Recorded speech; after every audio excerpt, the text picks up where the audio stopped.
இந்திய அரசமைப்பு சட்டத்திற்கு பெரும் தீங்கை விளைவிக்கும். இந்த சட்டத்தை திரும்பப் பெற வேண்டும் என்று தமிழ்நாடு சட்டமன்றத்தில் நமது முதலமைச்சர் இதனை எதிர்த்து தீர்மானம் நிறைவேற்றியிருப்பது பிற மாநிலங்களுக்கு ஒரு வழிகாட்டும் நடவடிக்கையாகும். தமிழ்நாடு ஆளுநர் ஆர்.என். ரவி அவர்களின் மக்கள் விரோத நடவடிக்கைகளை உச்சநீதிமன்றமே இன்றைக்கு வெளிப்படையாக கண்டித்திருக்கிறது. அதிமுக தலைமையில் தான் கூட்டணி என்றால் அதிமுக தலைவர் பொதுச் செயலாளர் திரு எடப்பாடி பழனிசாமி அவர்கள்தான் நாங்கள் கூட்டணி ஆட்சி அமைக்கப் போகிறோம், அதன் அடிப்படையில் இந்த கூட்டணியை உருவாக்கி இருக்கிறோம், எங்கள் தலைமையில் பாஜக இணைந்திருக்கிறது என்று அறிவித்திருக்க வேண்டும்.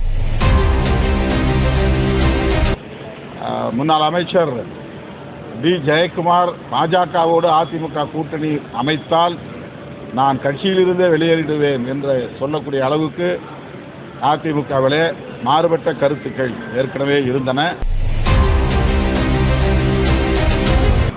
அண்மையிலே நாடாளுமன்றத்தில் வக்ஃப் திருத்த சட்ட மசோதாவை நிறைவேற்றி அதன் மூலம் இஸ்லாமிய சமூகத்தை பெரும் அச்சுறுத்தலுக்குள் ஆட்படுத்தியிருக்கிறது. ஒவ்வொரு மதமும் அந்தந்த மதங்களுக்கான சொத்துக்களை அம்மதம் சார்ந்த குழுவை கொண்டே நிர்வகித்து வருகின்றனர். ஆனால் இஸ்லாமிய சமூகத்தின் வக்ஃப் சொத்துக்களை நிர்வகிப்பதற்கு அமைக்கப்படவிருக்கும் குழுக்களில் வக்ஃப் வாரியம் அல்லது வக்ஃப் சென்ட்ரல் கவுன்சில் ஆகியவற்றில் இஸ்லாமியர் அல்லாதவர்களை உறுப்பினர்களாக நியமிப்பதற்கு ஏதுவாக சட்டத்தை திருத்தியிருக்கிறது பாஜக அரசு. இது ஒரு அடாவடித்தனமான அரசியலாகும், எதேச்சதிகார போக்காகும், நவீன பாசிசமாகும். இந்த பாசிச தாக்குதலை சட்டப்படியே இந்த அரசு அரங்கேற்றியிருப்பது இந்திய அரசமைப்பு சட்டத்திற்கு பெரும் தீங்கை விளைவிக்கும். இந்த சட்டத்தை திரும்பப் பெற வேண்டும் என்று அனைத்து தரப்பு ஜனநாயக சக்திகளும் வலியுறுத்த வேண்டும். தமிழ்நாடு சட்டமன்றத்தில் நமது முதலமைச்சர் இதனை எதிர்த்து தீர்மானம் நிறைவேற்றியிருப்பது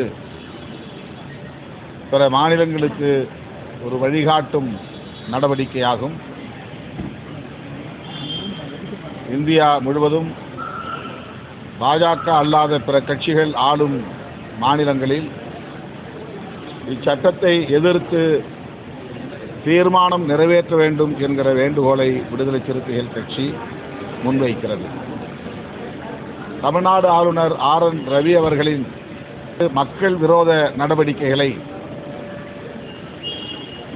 உச்சநீதிமன்றமே இன்றைக்கு வெளிப்படையாக கண்டித்திருக்கிறது. அரசமைப்பு சட்டத்திற்கு விரோதமான முறையில் ஒரு ஆளுநர் ஆற்ற வேண்டிய சட்டப்பூர்வமான கடமைகளில் இருந்து விலகி தமிழ்நாட்டை ஆண்டு கொண்டிருக்கிற ஆளும் கட்சிக்கு நெருக்கடி ஏற்படுத்தக்கூடிய வகையில் ஆர்.என். ரவி அவர்கள் பல்கலைக்கழக மசோதாக்களை எல்லாம் கிடப்பிலை போட்டு வைத்திருந்தார்.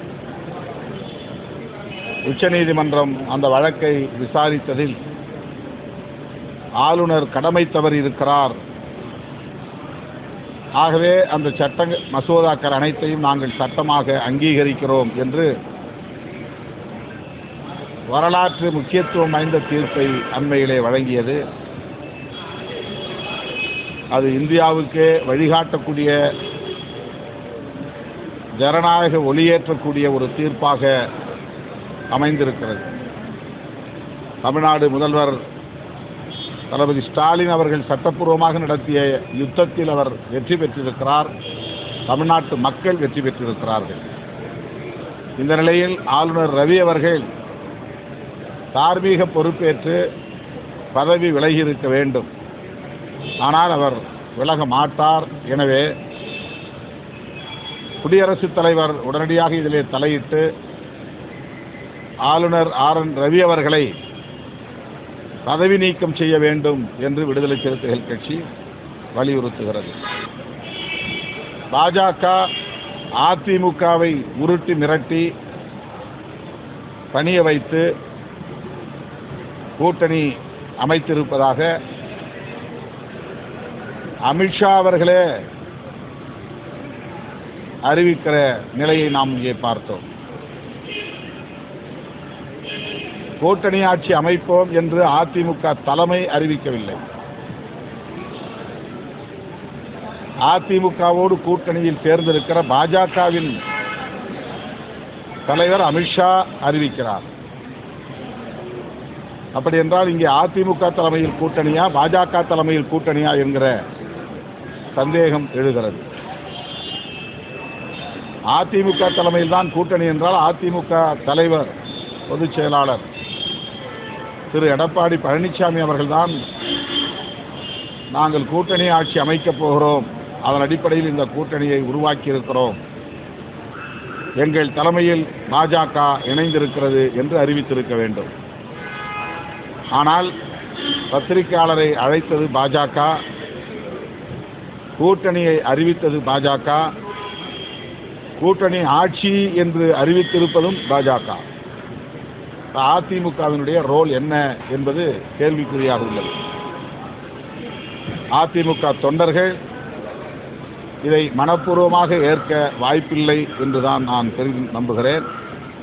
இந்த கூட்டணி ஏற்கனவே உருவான கூட்டணி, மக்களால் புறக்கணிக்கப்பட்ட கூட்டணி, 2021ஆம் ஆண்டு நடைபெற்ற சட்டமன்ற பொதுத் தேர்தலில் தோல்வியை தழுவிய கூட்டணி. எனவே இந்த கூட்டணியால் தமிழகத்தில் எந்த தாக்கமும் பெரிதாக திமுக கூட்டணிக்கு எதிராக,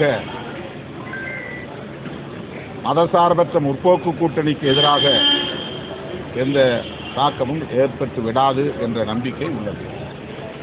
முன்னாள் அமைச்சர் டி ஜெயக்குமார் பாஜகவோடு அதிமுக கூட்டணி அமைத்தால் நான் கட்சியிலிருந்தே வெளியேறிடுவேன் என்று சொல்லக்கூடிய அளவுக்கு அதிமுகவிலே மாறுபட்ட கருத்துக்கள் ஏற்கனவே இருந்தன. அதையெல்லாம் மீறி எடப்பாடி பழனிசாமி அவர்கள் அமித்ஷாவோடு அமர்ந்து கூட்டணி அமைந்ததற்கு சாட்சியமாக இருந்திருக்கிறார். எந்த அளவுக்கு அதிமுகவின் தலைவர்கள் இதை ஏற்றுக்கொள்வார்கள் என்பதை பொறுத்திருந்து பார்ப்போம். உருவான கூட்டணியை நியாயப்படுத்துவதற்காக அவர் ஏதோ சமாளிக்கிறார். என்னை பொறுத்தவரையிலே அவர் பாஜக அல்லாத ஒரு கூட்டணியை அதிமுக தலைமையில் அமைக்க வேண்டும் என்று முயற்சி எடுத்தது உண்மை, அது நாடு அறியும். அதற்கான சூழல் கனியவில்லை. அது மட்டுமில்லாமல் திரு செங்கோட்டையன் அவர்கள் அமித்ஷா அவர்களை தனியே போய் சந்தித்து பேசுகிற அளவுக்கான சூழலும் உருவானது. அது எதற்காக என்று நமக்கு தெரியாது. இவையெல்லாம் நாம் ஒப்பிட்டு பார்க்கிற போது அதிமுகவுக்கு ஏதோ நெருக்கடியை பாஜக கொடுத்திருக்கிறது. பாஜக இருக்கிற அணியில் சிறுபான்மையினர் வாக்களிப்பதற்கு ஆதரிப்பதற்கு இந்திய அளவில் வாய்ப்பில்லை. அவர்கள் வெளிப்படையாக முஸ்லீம் வாக்குகள் தேவையில்லை, கிறிஸ்தவர்கள் வாக்குகள் தேவையில்லை என்கிற அடிப்படையில் தான் பாஜக ஒரு நிலைப்பாட்டை எடுத்து செயல்படுகிறது. அப்படிப்பட்ட பாஜகவோடு அதிமுக கூட்டணியில் இணைகிறது என்றால் அந்த அணிக்கு எப்படி சிறுபான்மை சமூகத்தினரின் வாக்குகள் போய் சேரும்? இந்த வக்ஃபு திருத்த சட்ட மசோதாவை எதிர்த்து மாநிலங்களவையிலே அதிமுக உறுப்பினர்கள் வாக்களித்திருக்கிறார்கள். ஆனால் திடுமென பாஜகவோடு கூட்டணி அமைத்திருக்கிறார்கள். இந்த இடைப்பட்ட 2-3 நாட்களில் என்ன நிகழ்ந்தது, ஒரு வாரத்தில் என்ன நிகழ்ந்தது? மாநிலங்களவையிலே பாஜக அரசு கொண்டு வந்த வக்ஃபு திருத்த சட்டத்திற்கு எதிராக வாக்களித்த அதிமுக இன்றைக்கு பாஜகவோடு கூட்டணி அமைத்து அறிவிப்பு செய்திருக்கிறது என்றால் அதிமுக எந்த அளவுக்கு நெருக்கடிக்கு உள்ளாகி இருக்கிறது, பாஜகவின் கட்டுப்பாட்டுக்குள்ளே போயிருக்கிறது என்பதை இதிலிருந்து உணர முடிகிறது.